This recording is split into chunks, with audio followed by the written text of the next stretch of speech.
দেখা যাচ্ছে?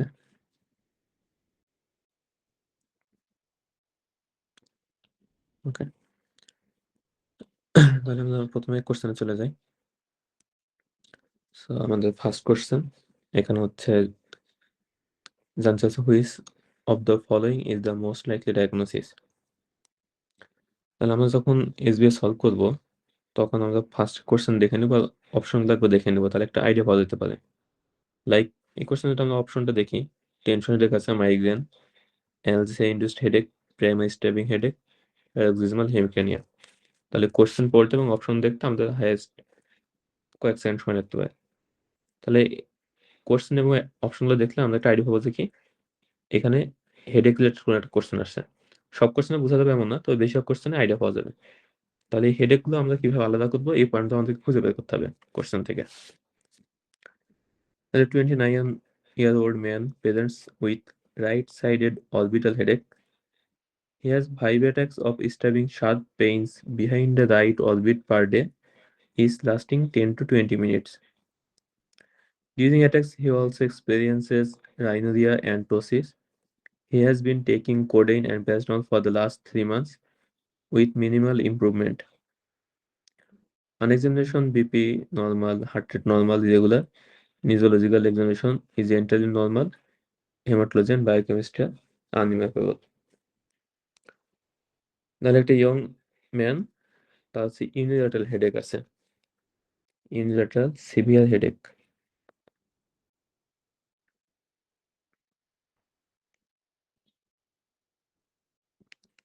ডিউরেশনটা usually 10 to 20 minutes.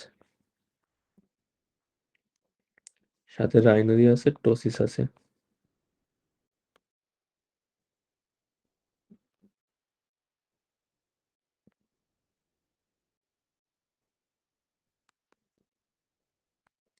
আর পেশেন্টের হিস্ট্রি রয়েছে কোডেন এবং প্যারাসিটামল ফর 3 মান্থস, কিন্তু কোনো ইমপ্রুভমেন্ট হতেছে না,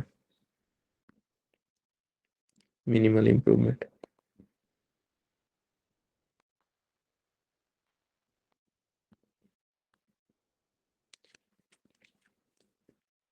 তাহলে এই ধরনের ইউনিল্যাটারাল সিভিয়ার হেডেক এবং হেডেকটা হচ্ছে অরবিটাল হেডেক, সাইট হচ্ছে অরবিটাল। তাহলে ডায়াগনোস কি হবে?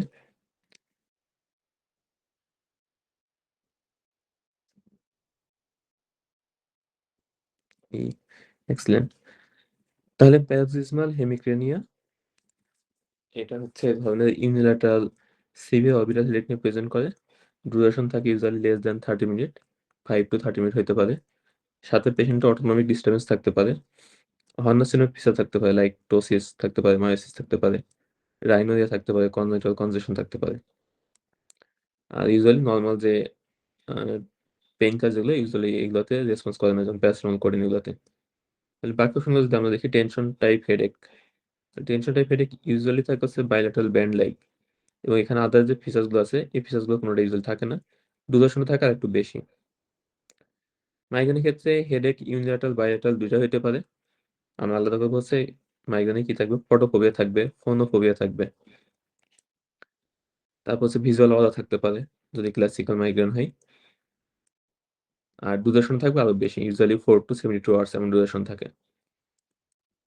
অ্যানালজেসিয়া ইনডিউসড হেডেক বা মেডিকেশন হেডেক, এটা একটা এখানে ডিফারেনশিয়াল আসতে পারে। যেহেতু পেশেন্ট ৩ মাস ধরে কোডেন পাচ্ছে, প্যারাসিটামল পাচ্ছে। ইউজুয়ালি কোডেন বা ওপিয়েট যেগুলো অ্যানালজেসিক, এগুলাতে মেডিকেশন ইনডিউসড হেডেক বা অ্যানালজেসিয়া ইনডিউসড হেডেক হইতে পারে। তবে আদার্স যে ফিচার্স গুলা, লাইক রিপিটেড হেডেক, তারপর হচ্ছে অরবিটাল হেডেক, এগুলো আসলে অ্যানালজেসিয়ার সাথে যায় না। ইউজুয়ালি সেক্ষেত্রে পারসিস্টেন্ট হেডেক থাকে। আর পেশেন্ট আগে থেকে একটা মাইগ্রেন বা টেনশন টাইপ হেডেক হিস্ট্রি থাকে ইউজুয়ালি। তো এমনি হিস্টেমিক হেডেক, এখানেও বাকি ফিচার্স গুলো এক্সপ্লেইন করা যায় না। তাহলে অপশন থাকে হচ্ছে প্যারক্সিসমাল হেমিক্রেনিয়া। প্যারক্সিসমাল হেমিক্রেনিয়ার ট্রিটমেন্ট অফ চয়েস কি হবে?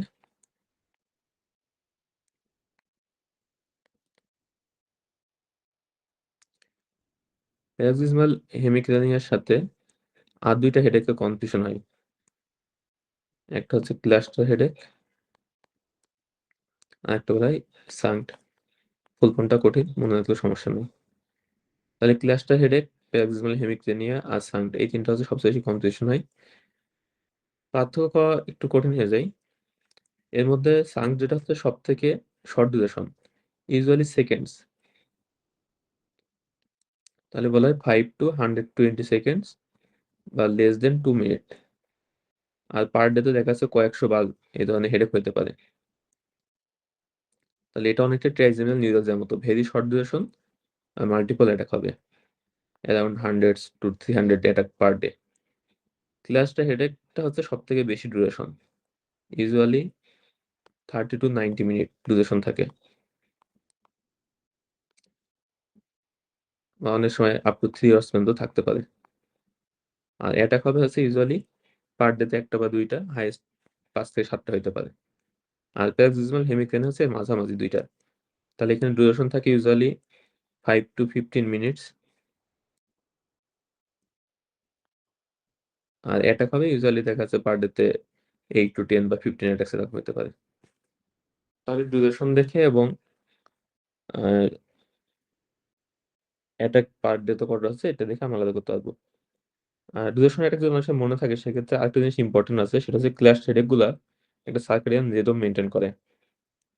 লাইক প্রতিদিন একটা নির্দিষ্ট টাইমে হয় ইউজুয়ালি, এবং এগুলো হয় এপিসোডিক টাইপের। দেখা যাচ্ছে টানা কয়েকদিন হলে এরপর থেমে গেল, এরপর আবার কিছুদিন পরে আবার অ্যাটাক শুরু হবে। এবং এটাকে বলা হয়, আরেকটা নাম তো বলা হয়েছে অ্যালার্ম ক্লক হেডেক, মানে প্রত্যেকটা দিনের একটা নির্দিষ্ট টাইমে হেডেকটা বেশি হয়। তাহলে এটা হচ্ছে ক্লাস্টার হেডেক একটা ক্যারেক্টারিস্টিক ফিচার্স। আর ট্রিটমেন্টের ক্ষেত্রে অলরেডি একটা অ্যান্সার করছেন, তাহলে ইন্ডোমিথাসিন হচ্ছে treatment of choice for paroxysmal hemicrania, এবং এটা দেখে আমরা আলাদা করতে পারি।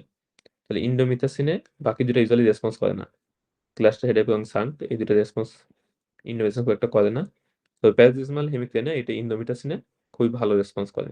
তাহলে এটা দেখে আমরা অনেক সময় ডায়াগনোস করতে পারি। তাহলে এই তিনটা একটু মনে রাখতে হবে, প্যারাক্সিসমাল হেমিক্রেনিয়া, ক্লাস্টার হেডেক, সান্ট, কারণ তিনটা ক্লিনিক্যাল ফিচার্স মোটামুটি সিমিলার। তিনটা ক্ষেত্রে ইউনিল্যাটারাল অরবিটাল হেডেক থাকবে, মাল্টিপল অ্যাটাক হবে, এবং সাথে রাইনোরিয়া, টোসিস এগুলো থাকতে পারে, হর্নোসিনের ফিচার থাকতে পারে, কনজেন্টাল কনজেশন থাকতে পারে, কেমোসিস থাকতে পারে। তাহলে হেডেকের যে কয়েকটা সেকেন্ডারি কজ আছে প্রত্যেকটাই হচ্ছে সিঙ্গেল বেস্টের জন্য ইম্পর্টেন্ট, বিশেষ করে মাইগ্রেন, ক্লাস্টার হেডেক, তারপর হচ্ছে ট্রাইজেমিনাল নিউরালজিয়া, প্যারাক্সিসমাল হেমিক্রেনিয়া, প্রত্যেকটা পরীক্ষায় আসে। তাহলে প্যারাক্সিসমাল হেমিক্রেনিয়ার ক্ষেত্রে ট্রিটমেন্ট অফ চয়েস হচ্ছে ইন্ডোমিথাসিন। আর ক্লাস্টার হেডেকের ক্ষেত্রে একটা হচ্ছে 100% অক্সিজেন আর একটা হচ্ছে ট্রিপটান্স। এবার which one of the following neurological findings is most helpful in differentiating subacute combined degeneration of the cord secondary to B12 deficiency from multiple sclerosis? তাহলে B12 deficiency এবং multiple sclerosis এই দুটো অনেক ফিচার্স সিমিলার থাকে। আলাদা করবো কিভাবে? এখানে অপশন আছে 5টা: absent ankle jerk, ataxia, bilateral Babinski sign বা plantar extensor, optic atrophy, pyramidal pattern weakness. তাহলে এর মধ্যে 4টা আছে, 2টা ক্ষেত্রে কমন, B12 ডেফিসিয়েন্সি ক্ষেত্রে হইতে পারে, এমএস এর ক্ষেত্রে হইতে পারে। ডিফারেন্সিয়েটিং পয়েন্ট কি হবে আমাদের?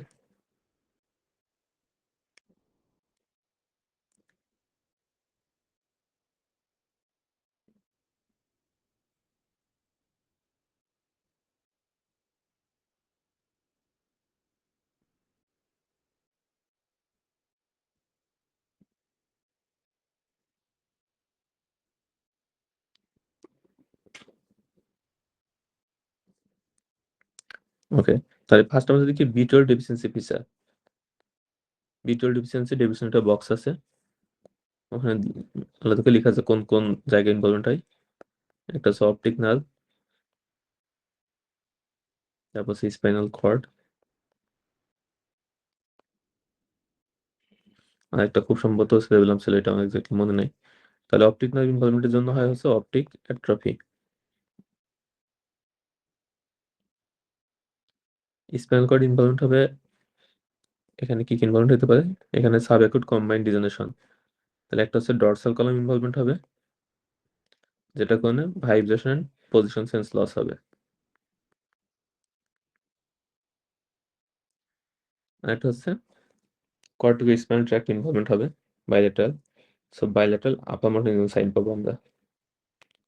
সো বাইলেটারাল ব্যাবিনিস্কি পজিটিভ হবে বা প্ল্যান্ট এক্সটেন্সর হবে। তারপর হচ্ছে পিরামিডাল টাইপ অফ উইকনেস পাবো, নাপা মার্টিন উইকনেস পাবো। আর কি থাকবে? ডসল কমিউলেশন হলে আরেকটা সম্ভবত সেরেব্রাল নিউরন থাকে, সেটার কারণে অ্যাটাক্সিয়া হবে। আর এর বাদে ডিমেনশিয়া হতে পারে। আর B12 হচ্ছে আমাদের পেরিফেরাল নিউরোপ্যাথির একটা কজ। তাহলে পেরিফেরাল নিউরোপ্যাথির যে ভিটামিন ডেফিসিয়েন্সি ছিল B1, 6, 12 ভিটামিন ই, তার মানে B12 ডেফিসিয়েন্সি হলে আমাদের পেরিফেরাল নিউরোপ্যাথি হবে। সেক্ষেত্রে আমরা lower motor neuron type of সাইনও পাইতে পারি।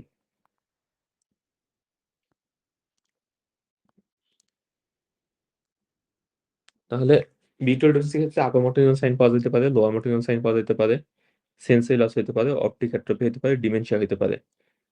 আর MS এর ক্ষেত্রে কি হবে? MS এর ক্ষেত্রে আমরা জানি কমন প্রেজেন্টেশন একটা হচ্ছে অপটিক নিউরাইটিস এবং সেখান থেকে অপটিক অ্যাট্রফি হতে পারে। আর একটা হচ্ছে ইউজুয়ালি মাল্টিপল স্ক্লেরোসিস কি ধরনের, আপার মোটর নিউরন ডিজিজ নাকি লোয়ার মোটর নিউরন ইনভলভমেন্ট বেশি করে?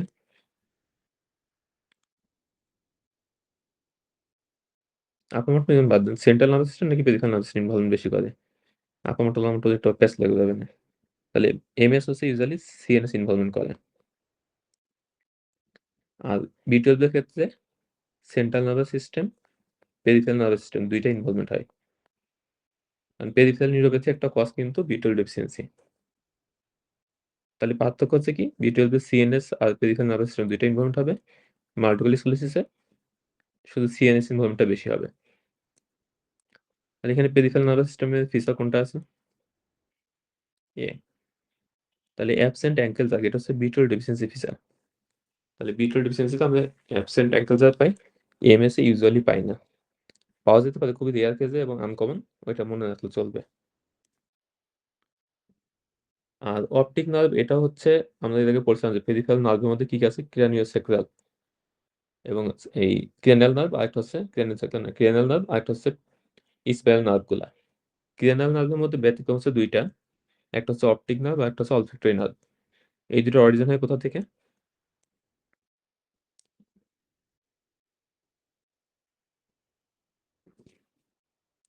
তাহলে আমাদের ক্রেনিয়াল নার্ভ যেগুলো আছে এর মধ্যে কি কালাচ্ছেন ঠিক আছে,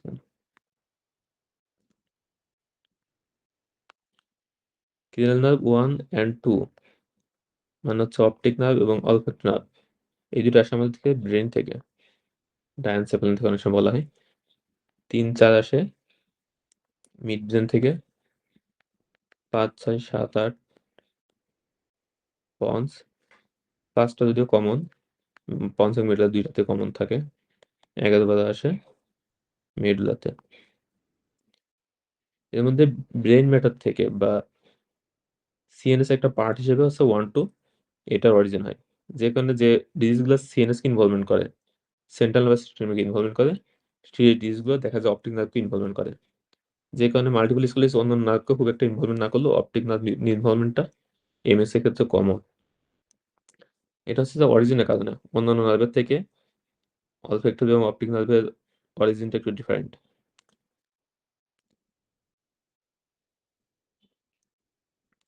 এবার আসি হোয়াট ইজ দ্য ডায়াগনোসিস, এখানে হচ্ছে headache related problem.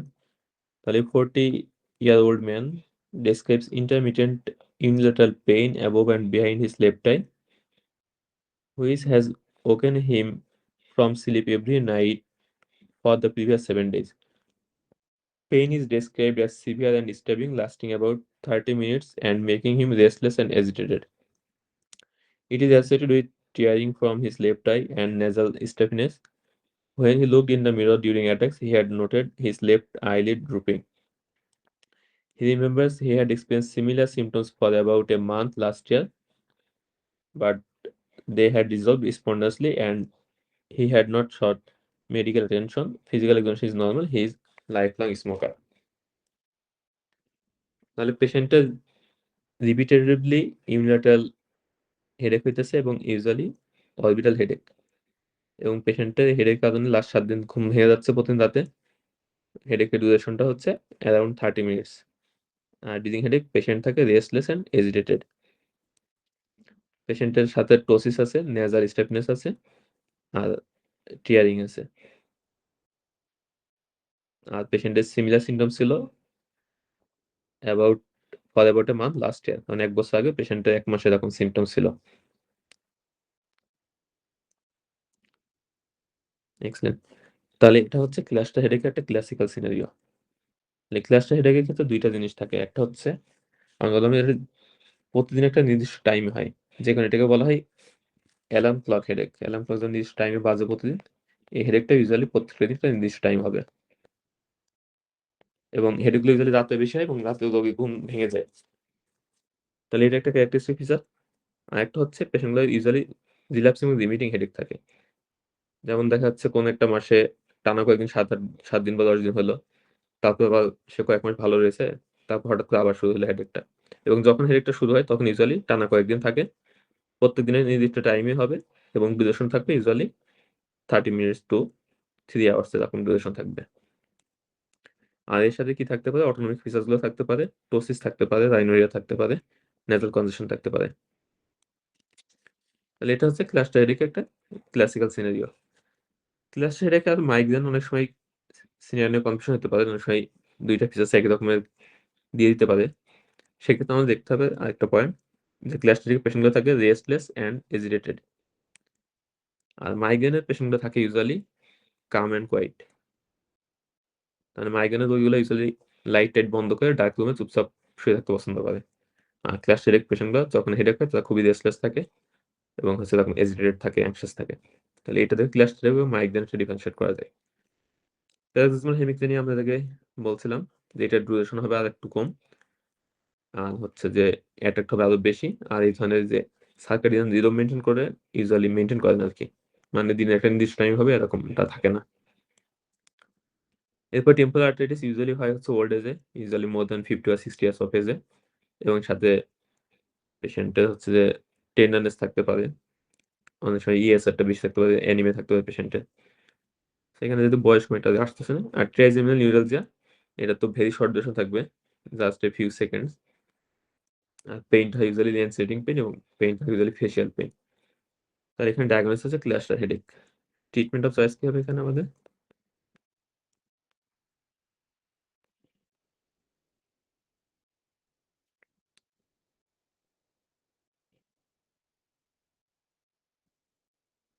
Oxygen.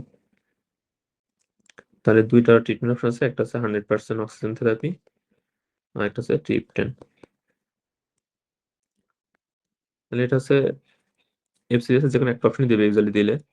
MRCP এর ক্ষেত্রে আবার গাইডলাইন গুলো চেঞ্জ হয়। সো MRCP পরীক্ষা দিলে গাইডলাইনটা দেখে নিতে হবে। কোন সময় গাইডলাইন ২ টা একসাথে বলে, কোনটায় বলে যে ট্রিপটেনটা বেশি ইফেক্টিভ। তাহলে ওইটা পরীক্ষা আগে দেখে নিতে হবে রিসেন্ট কোন গাইডলাইন চেঞ্জ হয়েছে কিনা। আর প্রিভেন্টিভ থেরাপি বা প্রোফাইল্যাক্সিস হিসেবে কি ইউজ করতে পারি আমরা?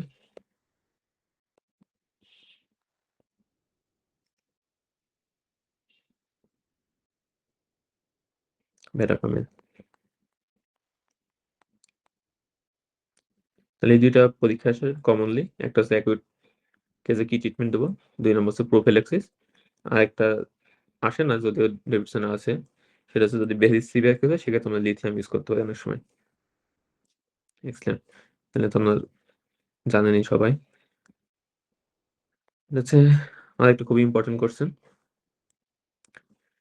What is the time limit after the onset of symptoms up to which IV thrombolysis should be administered? তাহলে যখন আপনার এমআরসি পরীক্ষা যদি দেন কেউ বা এফসিএস পরীক্ষার ক্ষেত্রে যখন টাইম শর্ট থাকে, সেক্ষেত্রে কোয়েশ্চেন পড়লে আপনার যদি রিপিটেটিভ মানে অনেক বেশি প্র্যাকটিস করেন কোয়েশ্চেন, তাহলে জাস্ট একটা লাইন দেখেই অ্যান্সারটা করা যায়। এখানে কিন্তু হিস্ট্রি পড়ার কোনো দরকার নেই আর। আইভি থ্রম্বোলাইসিসের জন্য টাইম ডিউরেশন কত? সবাই ২ জন অ্যান্সার করছেন রাইট অ্যান্সার। তাহলে এক্ষেত্রে ডিউরেশন হচ্ছে 4.5 আওয়ার্স। তাহলে এই ধরনের কিছু কোয়েশ্চেন পাবেন যেগুলোতে আপনি জাস্ট কোয়েশ্চেন পড়লে অ্যান্সার করতে পারবেন। সো এগুলোতে উপরে এত ডিটেইলস দেখার দরকার নেই। এখানে টাইম সেভ হবে আপনার। সো এসবিএস সলভ করার ক্ষেত্রে কিছু জিনিস ফলো করা লাগে। এর মধ্যে একটা হচ্ছে ফার্স্ট যদি আপনি কোয়েশ্চেনটা দেখেন, সেকেন্ড হচ্ছে অপশনগুলা, থার্ড হচ্ছে ইনভেস্টিগেশনের যে স্পেসিফিক কিছু পয়েন্ট থাকে এবং এমআরসি পরীক্ষায় যেগুলো কোয়েশ্চেন অনেক বড় থাকে, দেখা যাচ্ছে ১০ লাইন ১৫ লাইনের কোয়েশ্চেন। ওই কোয়েশ্চেনগুলোতে কি হয় অনেক সময় লাস্ট লাইনে অ্যান্সারটা দেওয়া থাকে। একদম লাস্টে এসে দেখা যাচ্ছে সিটি স্ক্যান ফাইন্ডিংস বা বায়োপসি ফাইন্ডিংস অথবা দেখা যাচ্ছে মাইক্রোস্কোপি বা কালচারাল কোনো একটা ফাইন্ডিংস দিয়ে দেওয়া থাকে। সো এই ৩ টা জিনিস আগে দেখে নিবেন। এখান থেকে যদি ক্লু না পান তাহলে পুরো কোয়েশ্চেনটা পড়বেন। তাহলে আগে অবশ্যই কোয়েশ্চেন পড়ে নিবেন আর লাস্ট লাইনটা আগে দেখে নিবেন কোনো কিছু আছে কিনা।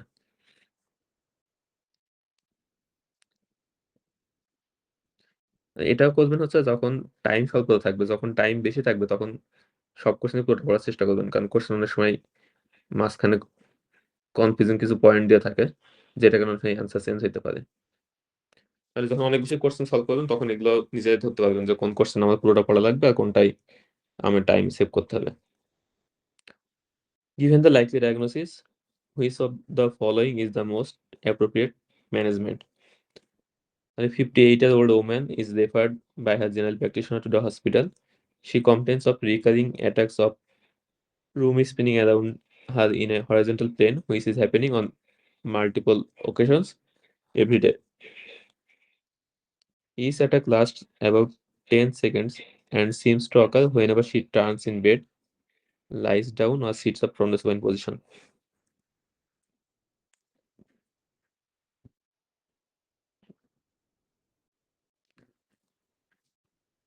তাহলে একটু বয়স্ক রোগী রিপিটেটিভ ভার্টিগো কমপ্লেইন করতেছে, ডিউরেশন ভেরি শর্ট এবং এটা হচ্ছে পজিশনাল। তাহলে ডায়াগনোস হচ্ছে benign paroxysmal position vertigo, treatment হচ্ছে এপ্লে ম্যানোভার। আর ডায়াগনোসিস করার জন্য আমরা কি করব?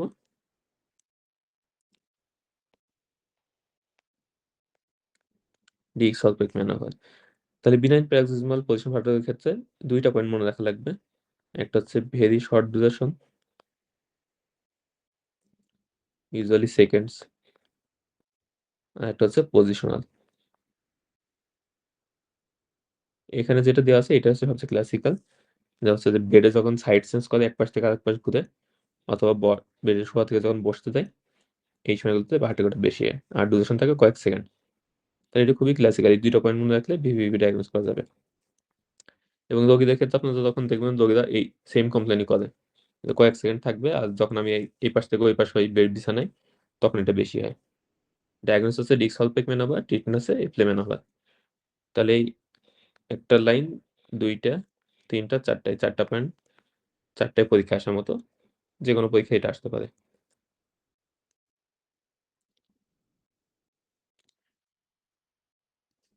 Which one of the following is the most appropriate way to manage her tremor? তাহলে আমাদেরকে ডায়াগনোস করতে হবে যে ট্রেমরটা কোন ধরনের। A 50-year-old woman presents to the clinic complaining of a tremor. She tells you it began in her right arm, but her left arm and head are also involved, causing her to have an annoying head nodding tremor. She says the tremor is worse when she gets emotional, and her husband tells that she does not appear to have it when she is asleep.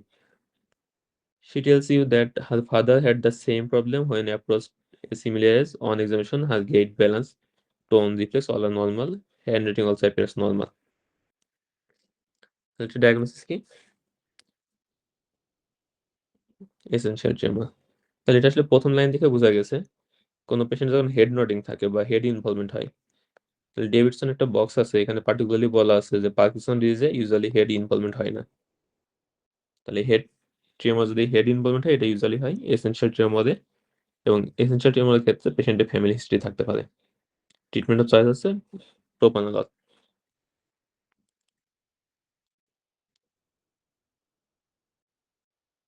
তাহলে ট্রিমারের ক্ষেত্রে ২ টা বেশি আসে, একটা হচ্ছে essential trimmer, আরেকটা আসে হচ্ছে পার্কিনসনিজমের যে ট্রিমারটা।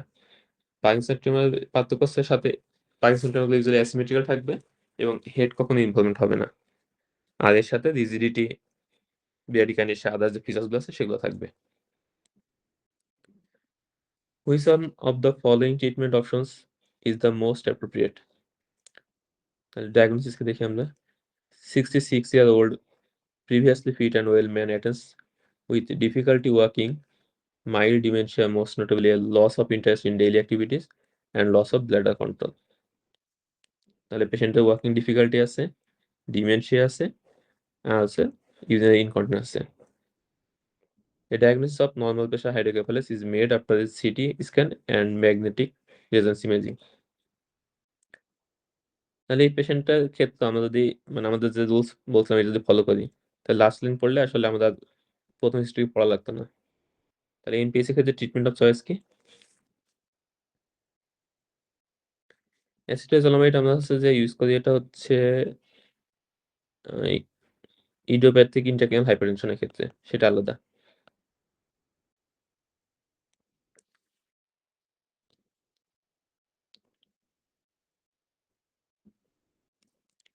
তাহলে ওবেস ওমেন অথবা ড্রাগ হিস্ট্রি, ড্রাগের মধ্যে কি থাকতে পারে? টেট্রাসাইক্লিন, স্টেরয়েড অথবা ভিটামিন এ মানে রেটিনয়েডস। এর সাথে হচ্ছে প্যাপিলিওডোমা আর সাথে সিক্সনাল পলসি। তাহলে এই ট্র্যাকটা হচ্ছে diagnosis idiopathic intracranial hypertension. Treatment হচ্ছে কার্বনিক অ্যানহাইড্রেজ ইনহিবিটর বা অ্যাসিটাজোলামাইড।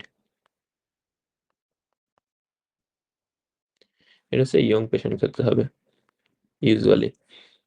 আর ওল্ড পেশেন্ট সাথে ট্র্যাড হচ্ছে ডিমেনশিয়া, গেট অ্যাপ্রেক্সিয়া আর একটা হচ্ছে ইউরিনারি ইনকন্টিনেন্স। এই triad diagnosis normal pressure hydrocephalus. Treatment হচ্ছে shunt surgery, usually ventricular peritoneal shunt করা হয়। তাহলে এই দুইটা হচ্ছে পরীক্ষার জন্য ইম্পর্টেন্ট, আলাদা করে মনে রাখা লাগবে যে কি কি ট্র্যাক থাকে আর হচ্ছে ট্রিটমেন্ট কি পাওয়া যায়, ট্রিটমেন্ট কি দিয়ে করা হয়। তাহলে যে কোনো ডিজিজ পড়ার সময় দুই ভাবে পড়তে হবে, একটা হচ্ছে ডিটেলস পড়তে হবে যেটা আমাদের রোগী যখন ট্রিটমেন্ট করবো বা ডায়াগনোস করবো তখন লাগবে। আর একটা হচ্ছে টিপিক্যাল ট্র্যাডটা বের করতে হবে, ট্র্যাড হোক বা টেট্রাড হোক, ক্লাসিক্যাল সিনারিও কি, এটা আমাদের পরীক্ষার জন্য লাগবে। তাহলে ওল্ড এজের পেশেন্ট ডিমেনশিয়া আছে, ওয়াকিং ডিফিকাল্টি বা গেট অ্যাপ্লেক্সিয়া আছে, সাথে ইউরিনারি ইনকন্টিনেন্স আছে। Diagnosis normal pressure hydrocephalus. Young obeys patient headache নিয়ে আসছে, প্যাপিলিডিয়ামা আছে, ক্রেনিয়াল নার্ভ পলসি আছে এবং হেডেক ইউজুয়ালি থাকে কেমন? স্পেসোকোইলেশনের মতো মর্নিং হেডেক থাকে, এগ্রাভেটেড বাই কাফিং যেগুলা। সেক্ষেত্রে হচ্ছে ডায়াগনোস হবে ইডিওপ্যাথিক ইন্ট্রাক্রেনিয়াল হাইপারটেনশন। ট্রিটমেন্ট হবে কার্বনিক অ্যানহাইড্রেজ ইনহিবিটর বা অ্যাসিটাজোলামাইড। তাহলে দুইটাই হচ্ছে এসবি এর জন্য ইম্পর্টেন্ট পরীক্ষায়।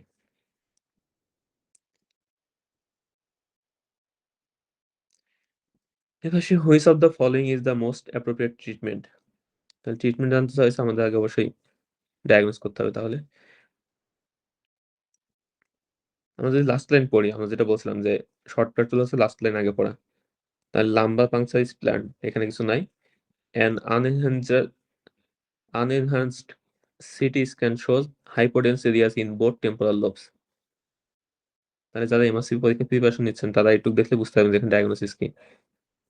আমরা পুরোটা পড়ি। 40-year-old man is admitted to the emergency department with a 2-day history of initial headache, altered level of consciousness, aphasia, fever, and complex tonic-clonic seizure. He has been intubated and ventilated to protect airways. তাহলে diagnose হচ্ছে herpes simplex encephalitis. Treatment হচ্ছে ivy অ্যাসিক্লোভির। তাহলে এনকেফেলাইটিসের typical syndrome কেমন থাকে? Patient একটা fever থাকতে পারে, plus loss of consciousness, seizure, আর এর সাথে আছে সেরেব্রাল লোবার ফিচার থাকতে পারে, লাইক অ্যাফাসিয়া থাকতে পারে। তাহলে এটা হচ্ছে এনকেফেলাইটিস জন্য মোটামুটি ক্লাসিক্যাল টাইপের একটা সিনারিও। আর এর সাথে যদি আমাদের টেম্পোরাল লোব ইনভলভমেন্ট থাকে তাহলে মোস্ট লাইকলি কজ হচ্ছে হার্পেস সিমপ্লেক্স ভাইরাস। ট্রিটমেন্ট হচ্ছে আইভি অ্যাসাইক্লোভির।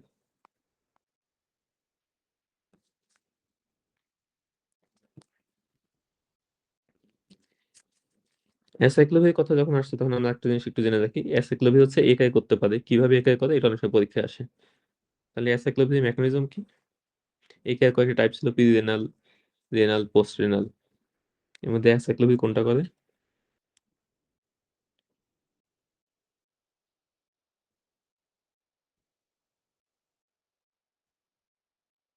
রেনাল একাই।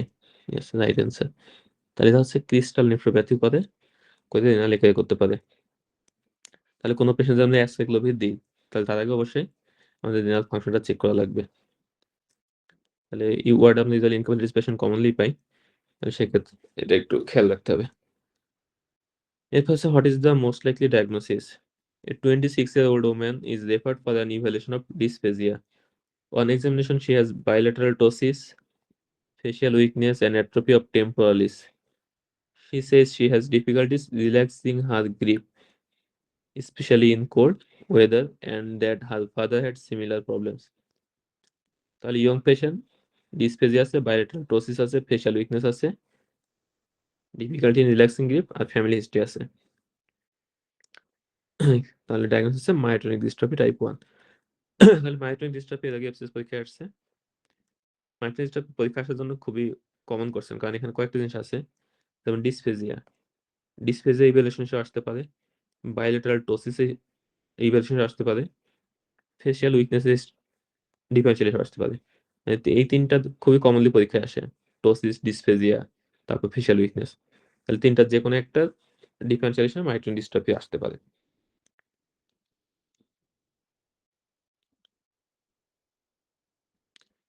মায়োটনিক ডিস্ট্রফি পেশেন্টগুলোর কজ অফ ডেথ কি হয় ইউজুয়ালি?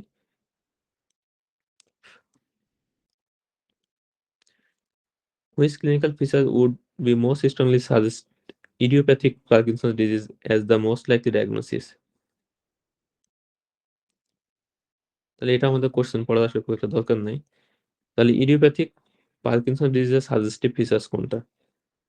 এখানে অপশন আছে axial rigidity, falling backwards, persistent of asymmetry, rapid progression, turning and block.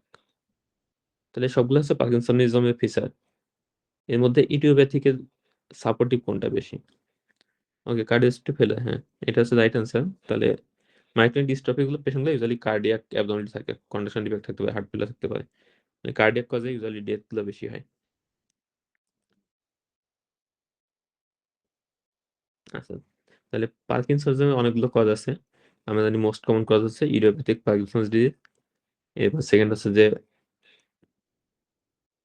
Multiple ischaemic ছিল, cerebrovascular ডিজিজ। দেন হচ্ছে drugs cause কিছু আছে পার্কিনসন প্লাস, লাইক হচ্ছে multiple system atrophy, progressive supranuclear palsy, তারপর আলঝাইমার্স আছে, এরপর লিও বেরি ডিমেনশিয়া আছে। তাহলে এই কজগুলো সবগুলোতেই পার্কিনসনের যেকোনো ফিচারগুলো থাকতে পারে। তাহলে এটা আসলে আগে থেকে জানা থাকলে আলাদা করা কঠিন। প্রেজেন্স অফ অ্যাসিমেট্রি, এটা হচ্ছে ইডিওপ্যাথিকের ক্ষেত্রে সি হচ্ছে রাইট অ্যান্সার। তাহলে পারসিস্টেন্ট অফ অ্যাসিমেট্রি, এটা হচ্ছে যে most suggestive of idiopathic Parkinson disease. বাকি যেগুলো আছে rigidity, falling backwards, rapid progression, turning block, এগুলো ইউজুয়ালি অন্যান্য যেগুলো পার্কিনসনের কজ আছে সেগুলোতে বেশি পাওয়া যায়। যেমন ফল হচ্ছে পার্কিনসনের ইডিওপ্যাথিক পার্কিনসন থাকতে পারে, তবে ইউজুয়ালি লেট ফেজ হিসেবে আসে। র‍্যাপিড প্রোগ্রেশন তো এটা ফিচারই না, কারণ পার্কিনসন ডিজিজ হচ্ছে স্লোলি প্রোগ্রেসিভ। আর টার্নিং এন্ড ব্লক এটা অন্যান্য পার্কিনসনিজমে থাকতে পারে। তাহলে অ্যাসিমেট্রি এটা হচ্ছে most suggestive of idiopathic Parkinson disease.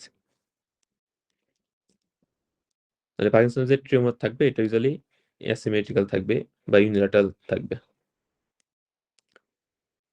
Which one of the following is the most likely diagnosis? A 32-year-old man has a 4-day history of progressive weakness which began in lower limbs. He has been healthy except for an upper respiratory tract infection 10 days ago. Temperature is 37.8 degrees Celsius, blood pressure normal, pulse normal, respiratory rate 42 beats per minute. His symmetrical weakness of both sides of the face of the proximal and distal muscle of the extremity, sensation intact, no tendon reflex can be elicited, and the plantar response or flexion. তাহলে diagnose হচ্ছে GBS. তাহলে এটাও মোটামুটি একটা classical scenario. GBS এর ক্ষেত্রে একটা history of respiratory tract infection থাকতে পারে, অথবা ব্লাডি ডাইজের একটা হিস্ট্রি থাকতে পারে। এর সাথে থাকবে হচ্ছে প্রোগ্রেসিভ উইকনেস।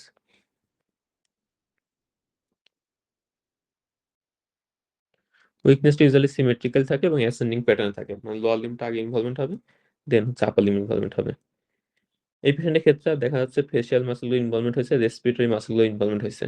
তার মানে এই পেশেন্টের ক্ষেত্রে রেসপন্সটা ইউজুয়ালি পুয়ার হওয়ার মানে প্রগনোসিসটা পুয়ার হওয়ার পসিবিলিটি বেশি, যেহেতু পেশেন্টের রেসপিরেটরি মাসলগুলো ইনভলভমেন্ট হয়েছে। এই পেশেন্টের ক্ষেত্রে ট্রিটমেন্টের চয়েস কি হবে?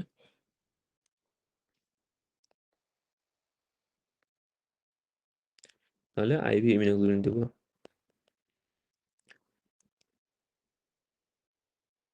আচ্ছা, আমাকে একজন বলেন, এখানে যে রেসপিরেটরি রেটটা বেশি আছে, 42 breaths per minute। তাহলে এই পেশেন্টের ক্ষেত্রে যদি আমরা রেসপিরেটরি ফেইলিউর পাই, এটা টাইপ 1 পাবো নাকি টাইপ 2 পাবো?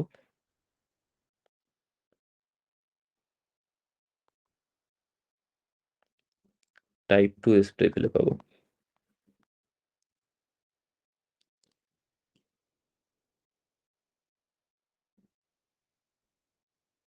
পেশেন্টের মনিটরিং করব কিভাবে?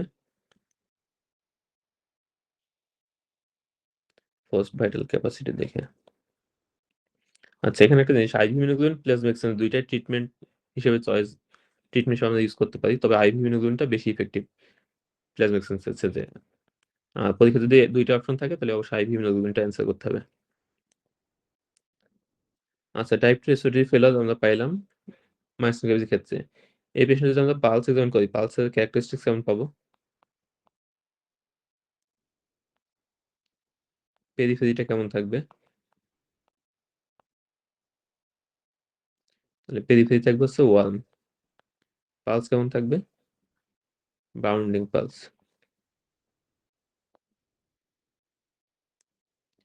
তাহলে টাইপ 2 রেসপিরেটরি ফেইলিউর এর কয়েকটা ক্যারেক্টারিস্টিক্স আছে। একটা হচ্ছে বাউন্ডিং পালস থাকবে, 1 পেরিফেরি থাকবে। আর কি পাইতে পারি আমরা?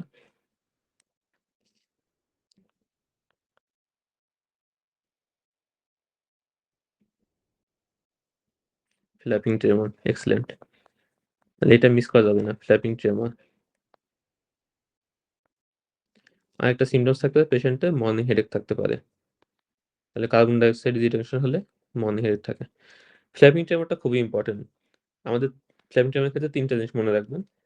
৩ টা অর্গান ফেইলিউরে আমরা ফ্ল্যাপিং ট্রেমর পাই। Renal failure, liver failure, type 2 respiratory failure. এবং এই ধরনের যদি কোনো পেশেন্ট পান, যে পেশেন্টের সিভিয়ার লিকটেরিক বা জন্ডিস আছে, অ্যাসাইটিস আছে, সে পেশেন্টটা অবশ্যই ফ্ল্যাপিং দেখতে হবে যে হেপাটিক এনকেফেলোপ্যাথি আছে কিনা। তারপর কোনো পেশেন্টের যদি রেসপিরেটরি রেট অনেক বেশি থাকে, যদি রেসপিরেটরি ফেইলিউর চিন্তা করেন, তার ক্ষেত্রে অবশ্যই ফ্ল্যাপিং ট্রেমর দেখতে হবে। আরেকটা হচ্ছে রেনাল ফেইলিউর পেশেন্ট। এই ৩ টা ক্ষেত্রে আমাদের ফ্ল্যাপিং ট্রেমরটা ইম্পর্টেন্ট। তাহলে রেসপিরেটরি ফেইলিউর, রেনাল ফেইলিউর বা ইউরেমিক এনকেফেলোপ্যাথি যেটাই বলি, আরেকটা হচ্ছে লিভার ফেইলিউর বা হেপাটিক এনকেফেলোপ্যাথি। এই ৩ টা ক্ষেত্রে আমাদের ফ্ল্যাপিং ট্রেমর খুবই ইম্পর্টেন্ট। যদি পরীক্ষায় এরকম পেশেন্ট থাকে, না বললে স্যাররা ফেল করে দিতে পারে। Which of the following agents is most frequently used to reduce the chances of cerebral artery vasospasm, risk of cerebral infarct, and worsening neurologic outcome in a patient of subarachnoid hemorrhage? Excellent. তাহলে subarachnoid হেমোরেজের ক্ষেত্রে আমাদের একটা complication হইতে পারে delayed cerebral ischaemia due to cerebral artery vasospasm. এটা prevent করার জন্য আমরা ইউজ করব হচ্ছে নিমোডিপিন বা ক্যালসিয়াম চ্যানেল ব্লকার। তাহলে এখানে ২ টা অপশন আছে, নিমোডিপিন এবং নিকারডিপিন। নিকারডিপিন ইউজুয়ালি আমরা ইউজ করি না। কারণ এটা ব্লাড ব্রেন ব্যারিয়ার ক্রস করার ক্যাপাসিটি কম। আর ২ হচ্ছে হাইপারটেনশন বেশি করে। তাহলে আমাদের ট্রিটমেন্ট অফ চয়েস হচ্ছে নিমোডিপিন। আর এখানে সাবঅ্যাকুইট হেমোরেজের কমপ্লিকেশন কি হইতে পারে, এটা একটা ইম্পোর্টেন্ট কোয়েশ্চেন যেকোনো পরীক্ষার জন্যই। তাহলে সাবঅ্যাকুইট হেমোরেজে একটা আমরা কমপ্লিকেশনস পাইলাম। সেরেব্রাল আর্টারি ভ্যাসোস্পাজম হইতে পারে, সেরেব্রাল ইনফেকশন হইতে পারে। আর কি কমপ্লিকেশন হইতে পারে? একটা পাইলাম আমরা।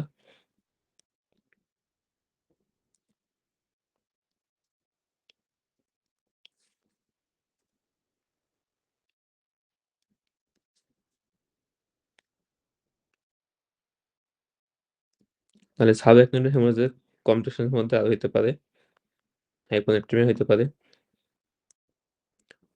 তারপর হাইড্রোকেফালাস হইতে পারে। আরেকটা হচ্ছে সিজার বা কনভার্জন হতে পারে। তাহলে এগুলো সবগুলোর সম্মত রেভিশন আছে। কমপ্লিকেশন গুলো পরীক্ষায় আসে অনেক সময়।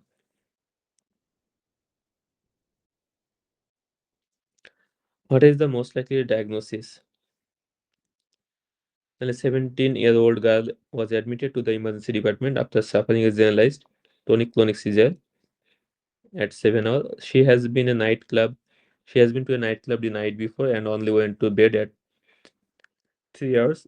She denies taking any illegal substance but admits to drinking around 10 units of alcohol throughout the evening. A detailed history reveals that her upper limbs twitch daily in the early morning. but only for a few seconds, sometimes causing her to spill her morning cup of tea. Neurological examination normal. CT scan of the brain has been requested. Toxicological scan is positive for alcohol only. Diagnosis কি?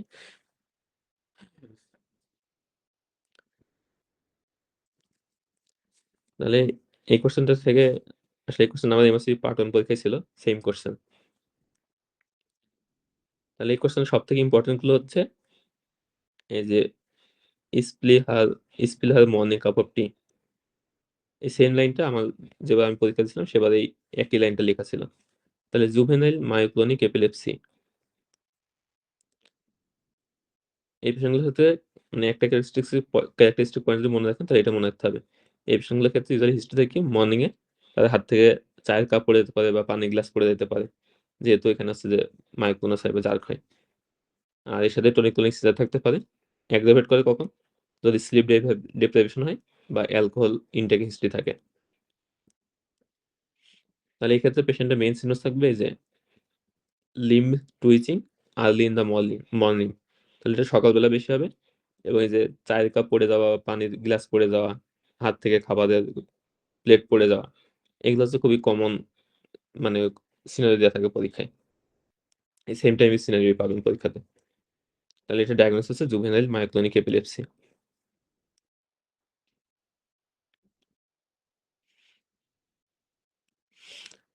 Which of the following is the most likely cause? তাহলে এখানে প্রত্যেকটা অ্যানেরিজম আছে। A 45-year-old man presents with increasing headache around his left forehead over the past few months and has now developed left third nerve palsy. তাহলে যারা অনেক বেশি question solve করবেন এই ২ টা লাইন পড়লে বোঝা যাবে এখানে ডায়াগনোসিস কি। তাহলে এখানে আর অন্য কোনো কিছু পড়ার দরকার নেই। এক্সেলেন্ট, সবার রেসপন্স অনেক ভালো। তাহলে এটা হচ্ছে পোস্টেরিয়র কমিউনিকেটিং আর্টারি অ্যানিউরিজম। তাহলে কোনো পেশেন্টের যদি হেডেক থাকে এর সাথে থার্ড নার্ভ পলসি, তাহলে মোস্ট লাইকলি ডায়াগনোসিস হচ্ছে পোস্টেরিয়র কমিউনিকেটিং আর্টারি অ্যানিউরিজম। কারণ থার্ড নার্ভটা যখন হচ্ছে আমাদের মিড ব্রেন থেকে অরিজিন হয়ে অরবিটের দিকে যায়, এটা হচ্ছে পোস্টেরিয়র কমিউনিকেটিং আর্টারি ক্লোজলি থাকে। এর সম্ভবত নিচ দিয়ে যায়। সো অ্যানিউরিজম হলে কি হবে? থার্ড নার্ভটা কম্প্রেস হবে, থার্ড নার্ভ পলসি ফিচার্স পাওয়া যাবে। আর হেডেকের সাথে যদি 6 ক্রেনিয়াল পলসি থাকে তাহলে সেক্ষেত্রে অ্যানিউরিজম কোনটা হবে? ভার্টিব্রাল আর্টারি না, ভার্টিব্রাল না।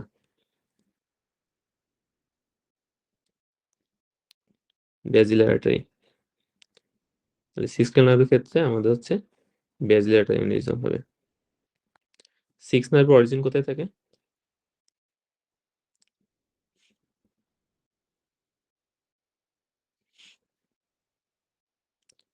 পন্স। পন্সের মিডিয়ালি নাকি ল্যাটারালি?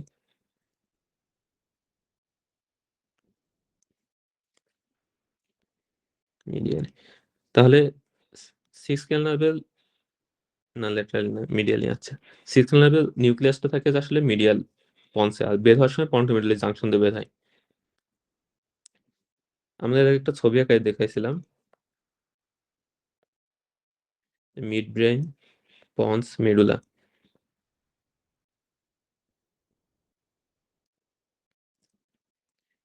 ব্যাজিলার আর্টারিটা এই যে পন্স যেখানে শুরু হয় এখান থেকে শুরু হয় আর এখানে থাকে, এই জায়গাটা ধরে থাকে ব্যাজিলার আর্টারি।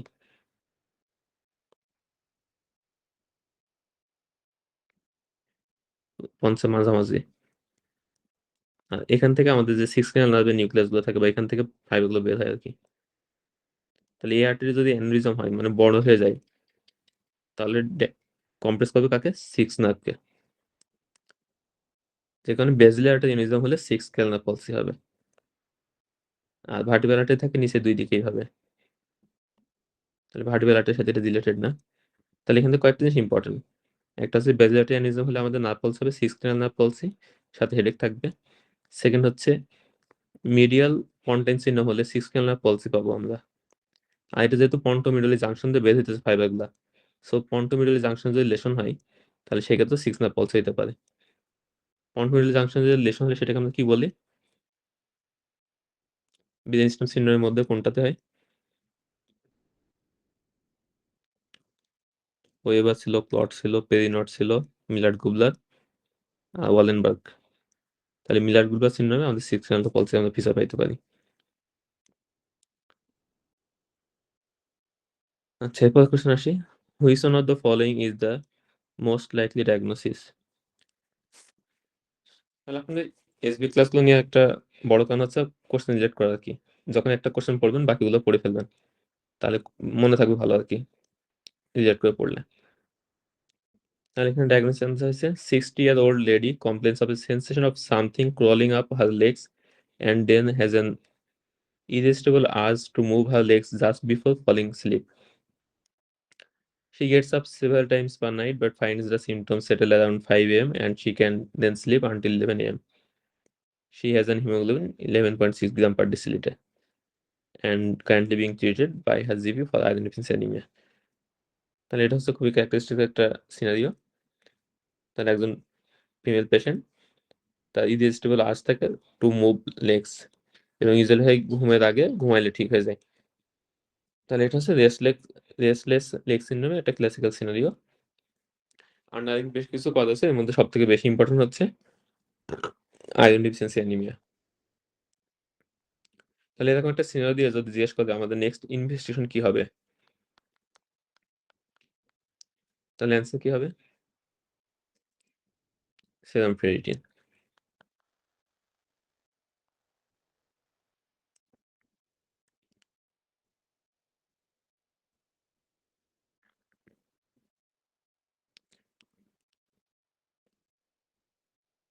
আচ্ছা, আপনাদের এসবিআই ক্লাসগুলো নিয়ে কিন্তু আরেকটা উদ্দেশ্য হচ্ছে এটা, যে হচ্ছে মানে কোশ্চেনের প্যাটার্ন বা কিভাবে সলভ করবেন, কোশ্চেন সিনারিও থেকে কোন পয়েন্টগুলোকে পিক করতে হবে। একটা কোশ্চেন অনেক লাইন দেওয়া থাকে, সেখান থেকে কোন কোন লাইনগুলো পিক করবেন, পড়ার সময় কোনগুলোর সাথে মিলাবেন আর কি, এটা নিয়ে একটা কনফিউশন থাকে। এবং এগুলো আসলে কোর্স লিখে বোঝানো কঠিন, যে কারণে ক্লাসগুলো নেওয়া। এখান থেকে কোশ্চেন সলভ করে যে বহু কোশ্চেন পাবেন ব্যাপারটা এমন না। অনেকে জিজ্ঞেস করে যে 5 মিনিটে সলভ করা দরকার আছে কিনা। মানে এটা সলভ করার দরকার হচ্ছে এই কারণেই, আপনাকে এসবি কোশ্চেন গুলাকে আয়ত্ত করা আর কি, যে কিভাবে আপনি এখান থেকে মেইন পয়েন্ট গুলো বের করবেন বা পড়ার সময় কিভাবে পড়বেন। অনেক সময় বহু কোশ্চেন দিয়ে দেয়, যদি কোনো স্যার থাকে দেখা যাচ্ছে কোশ্চেন কত ইন্টারেস্ট নেই, শর্ট টাইম কোশ্চেন করলে এখানে দুই একটা কোশ্চেন তুলে দিল, সেক্ষেত্রে হুবহু কোশ্চেন কম পেয়ে যেতে পারে। What is the most likely diagnosis? 32-year-old IV drug abuser admitted with a one-day history of double vision, droopy eyelids, and a dry throat. Over the next 24 hours, her symptoms worsen and she begins to notice limb weakness and breathing difficulties. Examination reveals poorly reactive pupil, ptosis, restricted eye movement, decreased deep tendon reflex, and symmetrical upper and lower limb weakness, but sensation is normal. CSF normal, EMG showed repetitive nerve stimulation, decremental change. And diagnosis botulism. তাহলে কোনো পেশেন্টে যদি এরকম ivy drug abuser দেখেন, ivy drug abuser scenario খুবই common পরীক্ষায়, বিশেষ করে MSc পরীক্ষা তো ওদের জন্য আরো বেশি কমন। তাহলে আইভি ড্রাগ অ্যাবিউজারদের কয়েকটা কোশ্চেন আসতে পারে। একটা হচ্ছে মাসেল উইকনেস, প্যাটার্নটা থাকবে কেমন? Descending pattern. তার মানে আপার লিম্বে গুলো আগে ইনভলভমেন্ট হবে, ক্রেনিয়াল নার্ভ আগে ইনভলভমেন্ট হবে, দেন রেসপিরেটরি মাসেল, এন্ড লাস্টে গিয়ে লোয়ার লিম্ব মাসেল উইকনেস হতে পারে। ডায়াগনোসিস হচ্ছে botulism.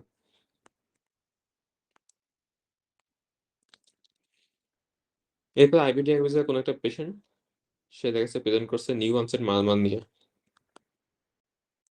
New onset murmur plus fever. Organism কি হবে এক্ষেত্রে?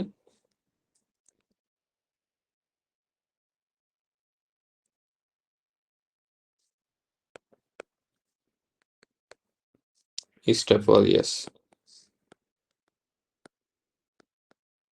তাহলে এখানে diagnosis acute infective endocarditis, organism staph aureus. এই পেশেন্টে যদি নিউমোনিয়া হয়, IV drug abuser patient pneumonia present করছে, পজিটিভ অর্গানিজম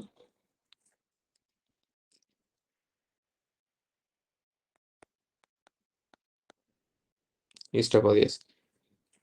তাহলে শুধুমাত্র মাসল উইকনেসের ক্ষেত্রে বোটুলিজমটা আগে আসে, আর বাকি সব ক্ষেত্রেই স্ট্রেলিকোসোরিয়াস। আইভি ড্রাগ অ্যাবিউজার পেশেন্টে এন্ডোকার্ডিটিস হয়েছে, নিউমোনিয়া হয়েছে, ডিসকাইটিস হয়েছে, অস্টিওমাইলাইটিস হইছে, আর্থ্রাইটিস হইছে, সেপটিক আর্থ্রাইটিস হইছে। সবগুলাতে কজ সিস্টোফিলিক কজ সো যে কয়টা কজ আমি যতটুকু জানি, নাইবিরিয়াজিসের ক্ষেত্রে স্টোফাজিয়াস বাদে সম্ভবত অন্য কোনো কজ নাই। Exception botulism. আচ্ছা তাহলে ডায়াগনোসিস আমরা করে ফেললাম বোটুলিজম। এখানে ট্রিটমেন্ট কি হবে আমাদের?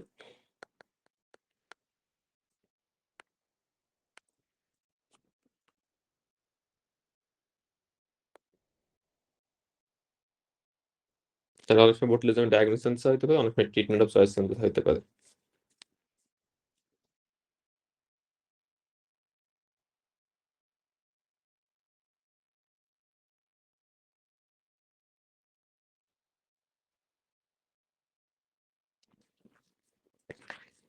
Nineteen-year-old man is being treated for tuberculosis and complaints of numb feet. Nerve conduction studies shows sensory action potential in sural nerve and median sensory action potential দুইটা হচ্ছে diminished. Normal common cranial nerve conduction speed. Which drug is likely to have caused this problem? তাহলে right answer হচ্ছে isoniazid. এটা ঠিক আছে। আচ্ছা এখান থেকে কয়েকটা আমাদের পড়া লাগবে। ফার্স্ট হচ্ছে এখানে যে নার্ভ কন্ডাকশন স্টেটটা দিছে, এটা কি ধরনের প্যাটার্ন? আমাদের দুই ধরনের প্যাটার্ন ইউজুয়ালি আমরা কমনলি দেখি, একটা হচ্ছে এক্সন, একটা হচ্ছে ডিমাইলিনেটিং। এখানে যে প্যাটার্নটা আছে এটা কি ধরনের pattern?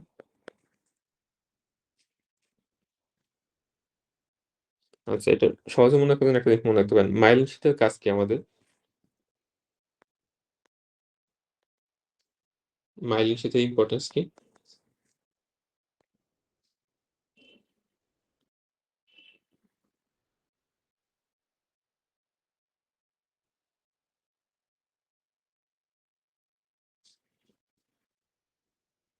Propagation increase conduction velocity. Yes. তাহলে মাইলিন শীটের ইম্পর্টেন্স হচ্ছে কন্ডাকশন ভেলোসিটি বাড়ায়। তাহলে আমাদের নার্ভে যে কন্ডাকশন ভেলোসিটি অনেক বেশি থাকে, ভেলোসিটি মেইনটেইন করে হচ্ছে মাইলিন শীটের কারণে।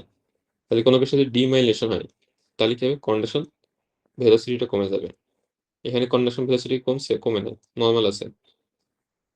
তাহলে ডিমাইলিনেশন লেশন হলে কন্ডাকশন ভেলোসিটি কমবে। তাহলে যদি অ্যাক্সিয়াল লেশন হয় তাহলে কি হবে? সেক্ষেত্রে অ্যাকশন পোটেনশিয়াল কমবে। তাহলে এটা কি অ্যাক্সিয়াল ডিজেনারেশন নাকি ডিমাইলিনেশন, কোনটা মনে হইতেছে? তাহলে এটা হচ্ছে অ্যাক্সিয়াল ভ্যারাইটি। তাহলে কোনো না কোনো ক্ষেত্রে আমরা যদি দেখি অ্যাকশন পোটেনশিয়াল কম, তাহলে সেটা হচ্ছে অ্যাক্সিয়াল। আর যদি দেখি কন্ডাকশন ভেলোসিটি কমছে তাহলে সেটা হচ্ছে ডিমাইলিনেটিং। মাইলিনের সাথে কাজ হচ্ছে কন্ডাকশন ভেলোসিটি বাড়ানো বা মেইনটেইন করা। আচ্ছা এখান থেকে একটা সময় একটু জেনে যাই, নিউরো অ্যানাটমি ইনফরমেশন লাগবে। মাইলিন ফর্মেশন সেন্ট্রাল নার্ভাস সিস্টেমে কে করে আর পেরিফেরাল নার্ভাস সিস্টেমে কে করে?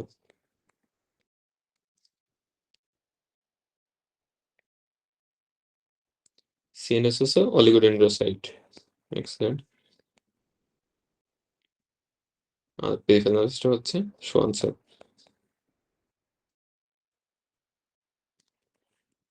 অ্যাস্ট্রোসাইট হচ্ছে ব্লাড ব্রেন ব্যারিয়ার ফর্মেশন করে। সোয়ান সেল এই অলিগোডেন্ড্রোসাইট হচ্ছে মাইলিন শীট ফর্মেশন করে। আচ্ছা আমাকে আরো একটা এখান থেকে কোশ্চেন আমরা পড়ে যাবো একবারে। ইথম্বোটালে একটা যে অ্যাডভার্সিপিড পড়ে আমরা পড়ি, তাহলে সেটা কি পড়বো?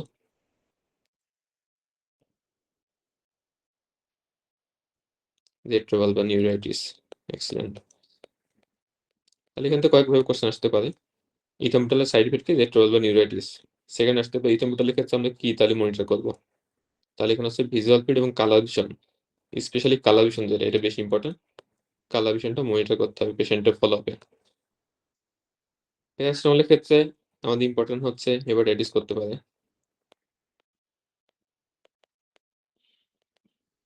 পাইজেনোইডের ক্ষেত্রে ইম্পর্টেন্ট কোনটা সবথেকে বেশি? গাউট করতে পারে। রিফ্যাম্পিসিনের ক্ষেত্রে অনেকগুলো আছে। বেশি লাগে কোনটা আমাদের রিফ্যাম্পিসিনের ক্ষেত্রে?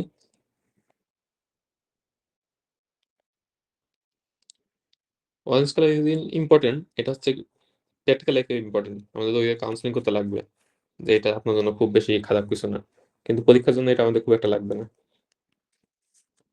পরীক্ষার জন্য লাগবে হচ্ছে আমাদের ২ টা জিনিস। একটা হচ্ছে এনজাইম ইন্ডিউসার। হেপাটাইটিস সবাই করে, আলাদা করে সিগনিফিকেন্ট না। একটা হচ্ছে এনজাইম ইন্ডিউসার, আরেকটা হচ্ছে অটোইমিউন হিমোলাইটিক অ্যানিমিয়া। এই ২ টা ইম্পর্টেন্স কেন? অটোইমিউন হিমোলাইটিক অ্যানিমিয়া হচ্ছে অ্যাবসোলিউট কন্ট্রাইন্ডিকেশন। তাহলে অ্যাবসোলিউট কন্ট্রাইন্ডিকেশন কয়েকটা আছে টিবি ড্রাগসে। একটা হচ্ছে রেট্রোভালভার নিউরাইটিস। যদি কোনো পেশেন্টের রেট্রোভালভার নিউরাইটিস ডেভেলপ করে তাকে ইথ্রোমোটাল আর দেওয়া যাবে না। যদি পেশেন্টের অটোইমিউন হিমোলাইটিক অ্যানিমিয়া ডেভেলপ করে তাহলে রিফাম্পিসিন বন্ধ করে দিতে হবে।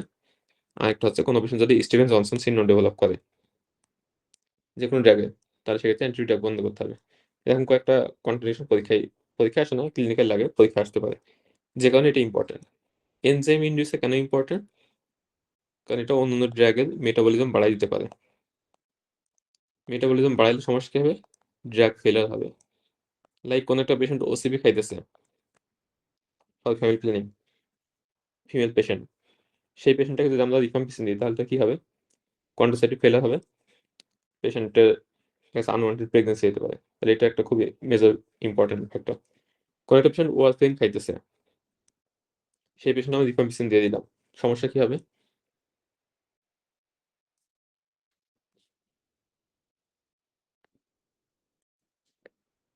কোন একটা পেশেন্টের লাইক টিভিটি আছে, সাথে তার টিবি হয়ে গেল। আমরা অ্যান্টি-টিবি ড্রাগ দিলাম, রিফাম্পিসিন দিলাম। তাহলে রিফাম্পিসিন এর সাথে পেশেন্ট আগে থেকে ওয়ারফেরিন পাচ্ছিল। সমস্যা কি হবে এখন? পেশেন্টের কি ব্লিডিং বাড়বে নাকি থ্রম্বোসিস বাড়বে?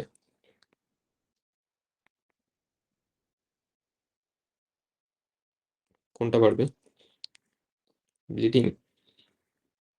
না, রিফাম্পিসিন তো মেটাবলিজম বেশি করবে ওয়ারফেরিনের। রিফাম্পিসিন তো এনজাইম ইন্ডিউসার। মানে যে ড্রাগের সাথে দিবেন সেই ড্রাগের ফেইলিউর হবে। যেমন ওসিপি ফেইলিউর হয়েছিল। ওয়ারফেরিন যদি ফেইলিউর হয় তাহলে সমস্যা কি হবে? থ্রম্বোসিস হবে না ভাইয়া? থ্রম্বোসিস হবে বেশি।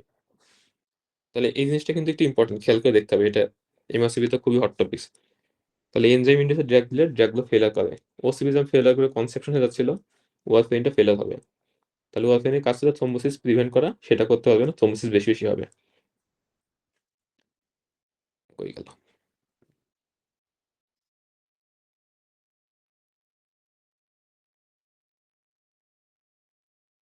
তাহলে রিফাম্পিসিনের ক্ষেত্রে আমাদের কালার চেঞ্জটা তো ইম্পর্টেন্টই, তবে বেশি ইম্পর্টেন্ট হচ্ছে হিমোলাইটিক অ্যানিমিয়াটা, আর একটা হচ্ছে এনজাইম ইন্ডিউসার। আর্সেনাইজিডের ক্ষেত্রে বেশি ইম্পর্টেন্ট পেরিফেরাল নিউরোপ্যাথি। পাইরিজিনামিডের ক্ষেত্রে আরেকটা ইম্পর্টেন্ট আছে, সেটা হচ্ছে এটা হচ্ছে মোস্ট হেপাটোটক্সিক। তাহলে কোনো একটা যদি সিএলডি পেশেন্ট থাকে, তার যদি টিবি হয়, সেক্ষেত্রে যদি একটা ড্রাগ আমরা এভয়েড করি সেটা হচ্ছে পাইরিজিনামিডকে এভয়েড করতে হবে। আরেকটা কোয়েশ্চেন আসছে কোন অ্যান্টি-টিবি ড্রাগসের উম রেনাল ডোজিং লাগে, মানে রেনাল ডোজ অ্যাডজাস্টমেন্ট করা লাগে। রেনাল ডোজ অ্যাডজাস্টমেন্ট করা লাগে কোন ড্রাগে? লাইক কোন একটা পেশেন্টের সিকেডি পেশেন্ট, তার তো টিবি হইতে পারে। তাহলে এই ক্ষেত্রে আমরা ডোজ অ্যাডজাস্টমেন্ট করবো কোন ড্রাগে?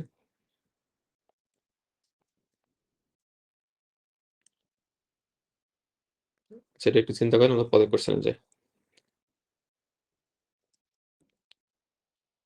Which of the following is the most likely to accumulate in his brain?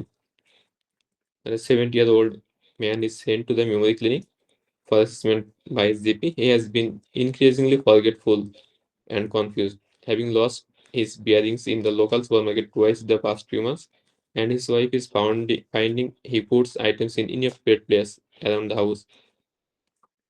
BP pulse normal, বাকি সবকিছু নরমাল, স্কোরিং একটু কম আছে, কনসিস্টেন্ট উইথ সেরেব্রাল অ্যাট্রফি। এখানে ডায়াগনোসিস কি?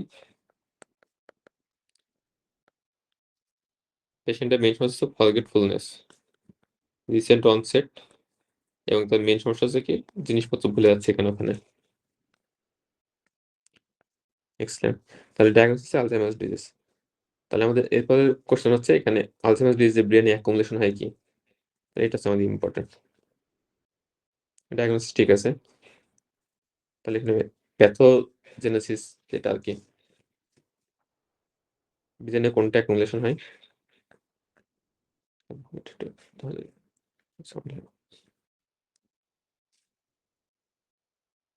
B, excellent.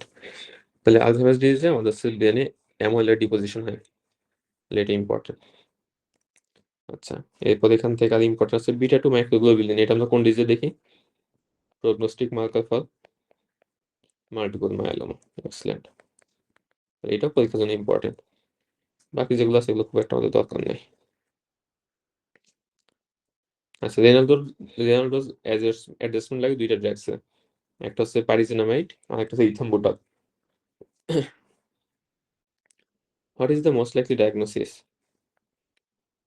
A 60-year-old man presents with an episode of memory loss. 3 days earlier, he had become confused.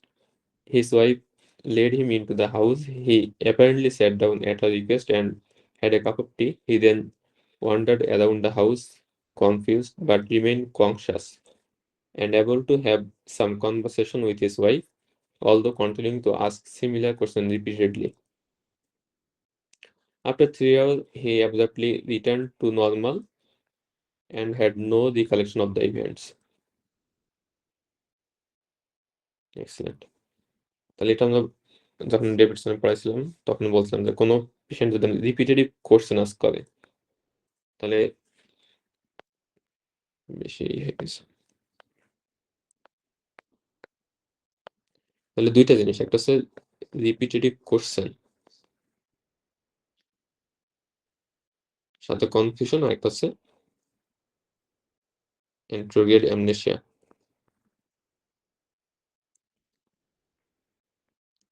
তখন যে সময়টাতে তার সমস্যা ছিল সেই সময়টা কোনো মেমোরি তার থাকবে না, সেকেন্ড হচ্ছে রিপিটেডলি কোশ্চেন করবে, আর কোনো নিউরোলজিক্যাল ডেফিসিট থাকবে না। এই তিনটা ক্যারেক্টারিস্টিক যদি ফুলফিল করে তাহলে ডায়াগনোস হবে ট্রানজিয়েন্ট গ্লোবাল অ্যামনেশিয়া।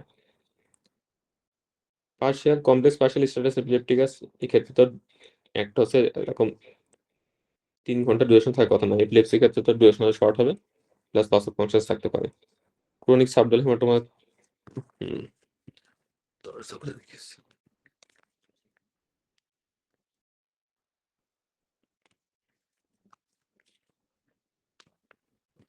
সাবডাল হেমাটোমার জন্য আমরা বলছিলাম পেশেন্টের ইউজুয়ালি অ্যালকোহলিক হিস্ট্রি থাকে অথবা অ্যান্টিকোয়াগুলেন্ট ড্রাগ হিস্ট্রি থাকে অথবা ফলের হিস্ট্রি থাকবে, সাথে কনসিয়াসনেস লস না হলে ফ্ল্যাকচুয়েটিং কনসিয়াসনেস থাকবে। পেশেন্টের এই ধরনের কোনো কিছু নাই। অ্যালকোহল রিলেটেড অ্যামনেশিয়ার ক্ষেত্রেও এই ধরনের রিপিটেটিভ কোশ্চেনিং এরকম এগুলো পাওয়া যাবে না, এবং পেশেন্ট 3 ঘন্টা পরে নরমাল রিটার্ন। এটার প্রকৃতি হচ্ছে characteristic feature of transient global amnesia. আরেকটা হচ্ছে হিস্টোরিক্যাল, এই যে ফিগুই স্টেট, এটা একটু আনকমন। এটাতে হয় কি ইউজুয়ালি পেশেন্টকে নিজের আইডেন্টিটি ভুলে যায় ডিউ টু সাইকোলজিক্যাল স্ট্রেস বা সাম আদার্স কজ, এবং পেশেন্ট হচ্ছে যে নতুন একটা আইডেন্টিটি নিয়ে এখানে ওখানে ঘোরাফেরা করে, ইউজুয়ালি কয়েকদিন বা কয়েক মাস পর্যন্ত এরকম থাকতে পারে।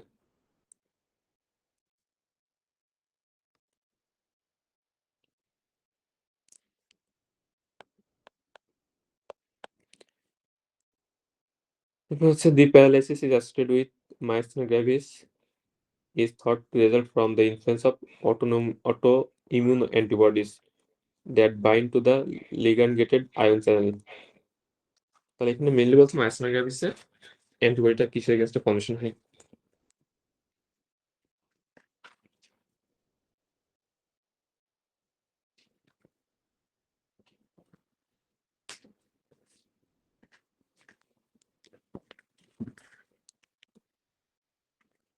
তাহলে কোশ্চেনটা দেখতে ইজি কিন্তু একটু ট্রিকি কোশ্চেন আর কি।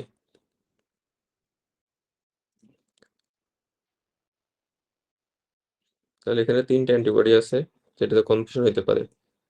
মাসকানিক acetylcholine receptor, nicotinic acetylcholine receptor, muscle specific kinase. তাহলে এখানে রাইট অ্যান্সার হচ্ছে নিকোটিনিক অ্যাসিটিলকোলিন রিসেপ্টর। তাহলে এটা একটু খেয়াল করে দেখতে হবে, এটা কিন্তু পরীক্ষার সময় কনফিউশন হতে পারে।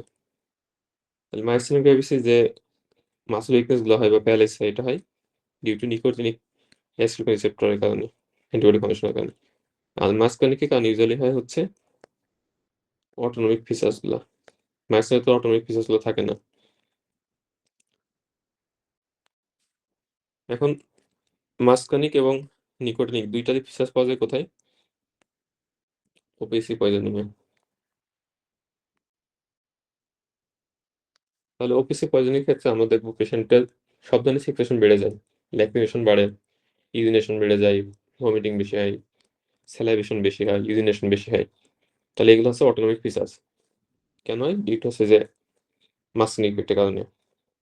আর এই পেশেন্টগুলোর ক্ষেত্রে অনেক সময় প্যারালাইসিস থাকতে পারে, মাসল উইকনেস থাকতে পারে। এগুলো হয়েছে ডিউ টু নিকোটিন রিসেপ্টরের কারণে। তাহলে ওপিসির ক্ষেত্রে আমরা ২ টাই পাবো। আর মায়োসিনের ক্ষেত্রে যেটা পাবো সেটা হচ্ছে due to nicotinic acetyl receptor অ্যান্টিবডির কারণে। আচ্ছা, এখান থেকে আরেকটা important voltage gated calcium channel এটা আমরা কোথায় পাবো?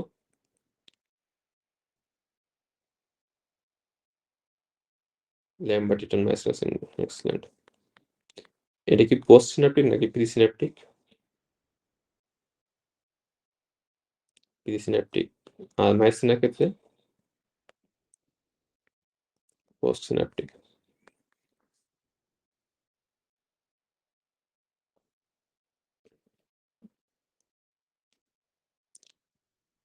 বোটুলিজমের ক্ষেত্রে কি হয়?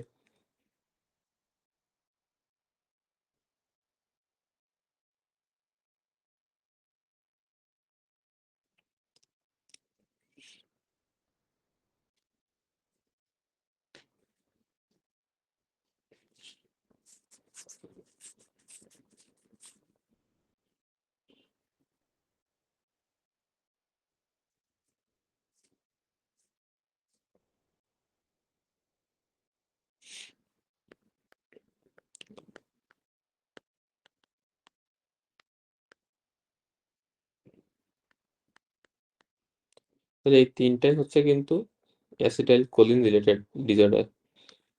একটা হচ্ছে অ্যাসিটাইল কোলিন রিলিজ কমে যায়।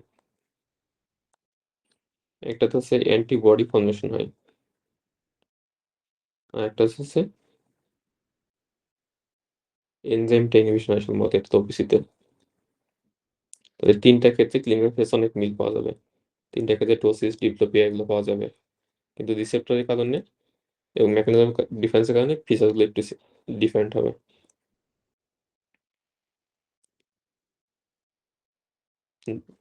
এরপরে আসি হচ্ছে আচ্ছা, এটা তো ডিসকাস করা হয়নি।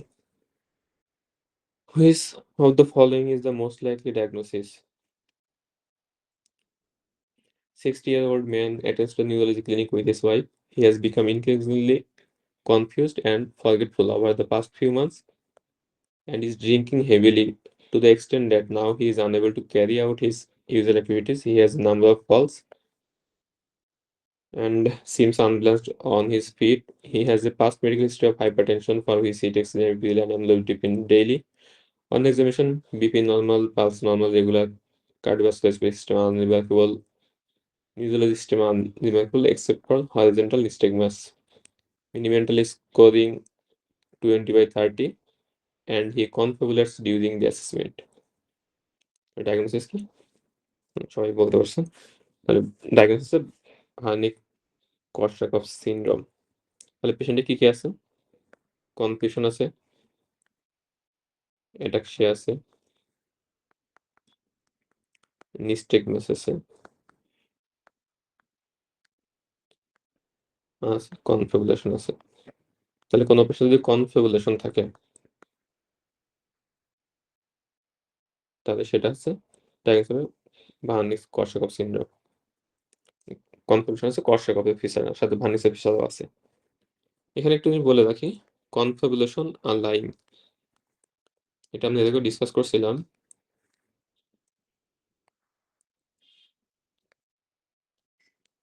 দুইটাই মধ্যে একটা সিমিলারিটি আছে, ২ টা ক্ষেত্রে পেশেন্ট মিথ্যা কথা বলবে। মিথ্যা কথা বলবে বলতে ফলস ইনফরমেশন দিবে। মানে কনফিউশন এর একটা পেশেন্ট যদি আপনি তাকে আস্ক করেন যে সে আগের দিন কি করছে বা কি খাইছে, কোথায় গেছে, সে যেটা বলবে সেটা একটা ফলস ইনফরমেশন। আর যে ব্যক্তি মিথ্যা কথা বলতেছে ইনফরমেশন মানে তাকে কোনো জিজ্ঞাসা করলে, তাহলে ২ টা হচ্ছে সিমিলার। পার্থক্য হচ্ছে যে ব্যক্তি মিথ্যা কথা বলছে সে এটা ডেলিবারেটলি বলবে। মানে সে জানে সে মিথ্যা বলতেছে। আর যে পেশেন্টটা কনফিউশন হইতেছে সে আসলে জানে না যে সে মিথ্যা বলতেছে। তাহলে ২ টা ক্ষেত্রেই ফলস ইনফরমেশন থাকবে। ফলস বা ডিস্টর্টেড ইনফরমেশন বা রং ইনফরমেশন। পার্থক্য হচ্ছে কনফিউশনের ক্ষেত্রে পেশেন্টটা মেমোরিটা ডিসঅর্ডারটেড থাকে। মানে পেশেন্ট ধরে নেয় যে সেই কাজগুলো সে করছে। তার মানে সে যেটা রং ইনফরমেশন দিচ্ছে এটা সে ইচ্ছাকৃতভাবে না অনিচ্ছাকৃতভাবে দিচ্ছে। আর লাইং এর ক্ষেত্রে যে মিথ্যা বলতেছে সেটা জেনে শুনে মিথ্যা বলতেছে। এটা হচ্ছে মেইন পার্থক্য। তাহলে কনফাবুলেশন পেশেন্টকে যদি আপনি জিজ্ঞাসা করেন সে গতকাল কি করছে বা কি খাইছে, সে ইজিলি রং ইনফরমেশন দিবে। কিন্তু সে নিজে মনে মনে ভাবতেছে সে এগুলো আসলেই করছে। তাহলে সে অনিচ্ছাকৃতভাবে একটা মিথ্যা মেমোরি তৈরি করে রাখে, রং মেমোরি। এটা হচ্ছে কোয়ার্সাকোয়ের ফিচার। ট্রিটমেন্ট কি হবে?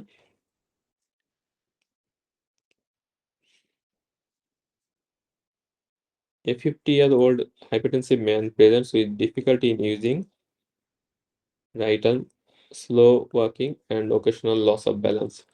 He has developed symptoms of urinary urgency. On examination, he has a broad-based gait. There is cogwheel rigidity and intention tremor of his right arm. Blood pressure 148 by 80 milliliter mercury on sitting and 100 by 60 milliliter mercury on standing. তাহলে পেশেন্টের পার্কিনসনিজমের feature আছে, সাথে broad based gate আছে,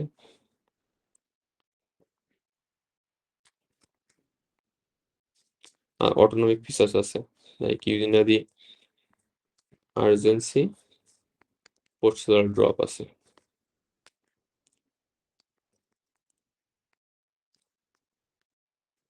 তাহলে ৩টা features হচ্ছে যদি থাকে কোনো পেশেন্টের তাহলে ডায়াগনোস আছে মাল্টিপল সিস্টেম অ্যাট্রফি। তাহলে multiple system atrophy characteristic features কি থাকবে?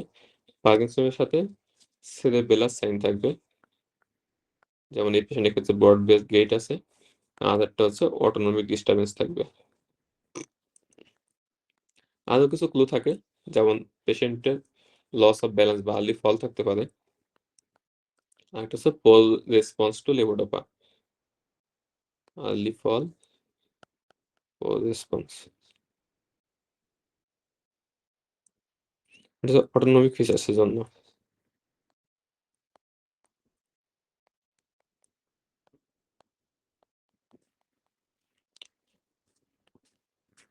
তাহলে ডায়াগনোসিস হচ্ছে multiple system atrophy.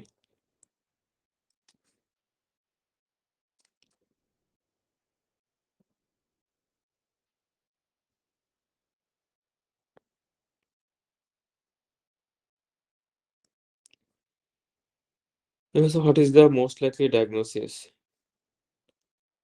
A 24-year-old male injecting heroin addict presented with rapidly progressive mild generalized limb weakness, dysarthria, dysphagia, and dry mouth. Some 12 hours after admission, he suddenly deteriorated, resulting in a respiratory arrest, following which he is required ventilation. He has bilateral ptosis, dilated pupil, diplopia on both horizontal and vertical gaze, restriction eye movement, all restriction, profound bilateral facial weakness, reflexes, both plant response or flexors, sensory testing normal. তাহলে ivy drug abuser সাথে descending weakness, diagnose হচ্ছে botulism.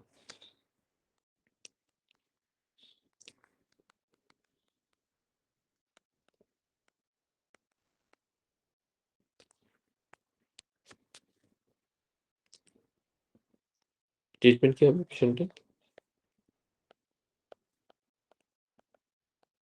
Supportive treatment লাগবে, specific treatment কি দিব?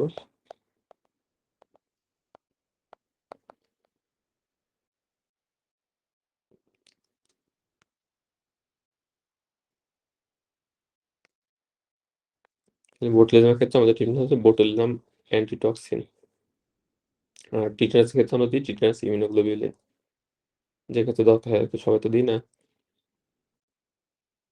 In this patient, the presence of which one of the following features would be most helpful in establishing the diagnosis of genuine epileptic fits?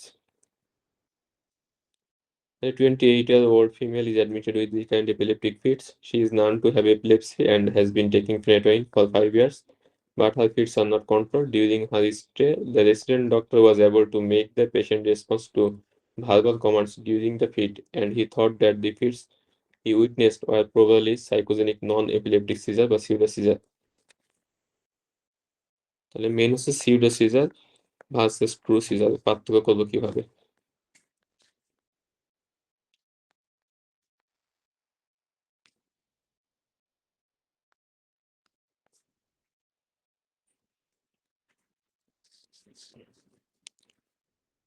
Excellent. তাহলে এটা আপনার sir জিজ্ঞেস করে lateral tongue byte এটা হচ্ছে মানে most important features to differentiate pseudoseizure versus true seizure. বাকি অন্যগুলো দিয়ে আসলে ট্রুসিজা সিডোসিজা আলাদা করা যায় না। ২ টা ক্ষেত্রে ফিচার্স থাকতে পারে। তাহলে এটা একটু মনে রাখা লাগবে। ল্যাটারাল টাং বাইটিং এটা বেশি ইম্পোর্টেন্ট। তাহলে টাং বাইটিং সামনের দিকে যদি হয় মানে ফ্রন্ট সাইড তাহলে সেটা ২ টা ক্ষেত্রে হইতে পারে। তবে ল্যাটারাল টাং বাইট এটা হচ্ছে সিডোসিজার ক্ষেত্রে খুবই আনলাইকলি বা ইম্পসিবল বলা যায়। তাহলে এটা হচ্ছে most definitive features for epileptic fits. আচ্ছা আমরা কোনো ইনভেস্টিগেশন করে কি আলাদা করতে পারি? সিজার এবং সিডোসিজার? এটা অনেকে স্যার জিজ্ঞেস করে। ব্লাড টেস্ট কি করতে পারি আমরা এক্ষেত্রে?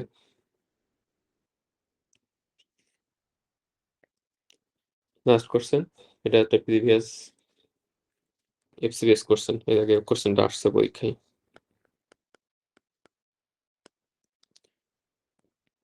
তাহলে 45-year-old man complains of numbness of his left thigh. He feels his balance may be poorer than usual but is not sure of this. He has put on 6.25 kg weight over the past 6 months. He has mild chronic low back pain. There is a family history of neurological condition. That his father's brother is said to have multiple sclerosis. On examination, he is overweight. He has some reduction of PNP sensation over the anterolateral part of his thigh in the left with no motor signs. Tendon reflexes are normal, no cerebellar sign. তাহলে একটা obeys patient complain হচ্ছে কি numbness of left Thai.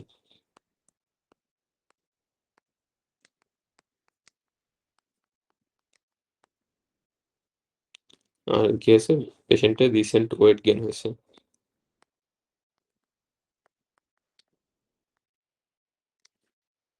Excellent. তাহলে এটা হচ্ছে diagnosis মেলালজিয়া প্যারাস্থেটিকা। তাহলে এটা আমরা নিজেদের তাহলে থেকে বলছিলাম যে কোনো পেশেন্টের যদি এরকম নিউ ওয়েট গেইন হয় বা ওবেস পেশেন্ট হয় বা টাইট জিন্স পরে এবং এই পেশেন্টগুলো যদি অ্যান্টোলেটারাল থাই সেন্সরি ফিচার্স থাকে লাইক নামনেস বা টিংলিং এগুলো থাকে তাহলে ডায়াগনোস হবে মেলালজিয়া প্যারাস্থেটিকা। তাহলে এটা এক ধরনের কম্প্রেশন নিউরোপ্যাথি। কোন নার্ভ কম্প্রেশনের কারণে হয় এটা? তাহলে এফসিএস পরীক্ষায় এরকম একটা কোশ্চেন দিয়ে তারপর দিছিল যে হুইচ নার্ভ ইজ ইনভলভমেন্ট বা ডায়াগনোসিস এরকম লাইক কোন একটা কোশ্চেন। তাহলে ল্যাটারাল কিউটেরিয়াস নার্ভ অফ থাই।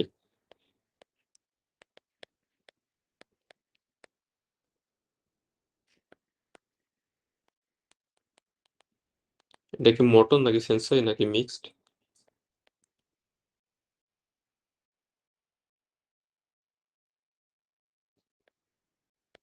তাহলে এটা হচ্ছে পিওর সেন্সরি।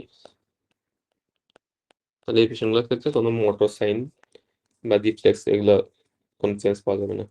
যদি এই পেশেন্টের ক্ষেত্রে যদি বলতো যে পেশেন্টের কোনো মোটর সাইন আছে বা উইকনেস আছে বা রিফ্লেক্স গুলো ডিমিনিশড তাহলে সেই ক্ষেত্রে কিন্তু ডায়াগনোসিস সেন্স অন্য দিকে চলে যেত। তাহলে একজন সায়াটিকা নার্ভ বলছেন সায়াটিকা নার্ভে কিন্তু মোটর সেন্সরি ২ টা কম্পোনেন্টই আছে। তাহলে একমাত্র হচ্ছে lateral cutaneous nerve of thigh এটা হচ্ছে পিওর সেন্সরি যেখানে পেশেন্টের শুধুমাত্র সেন্সরি ফিচার্স আছে কোনো মোটর সাইন টাইন নাই। তাহলে এখান থেকে আমাদের মনে রাখতে হবে যদি কোনো পেশেন্টের ওয়েট গেইন হয় রিসেন্টলি অথবা যদি টাইট ড্রেস পরে থাকে এই ২ টা ক্লু।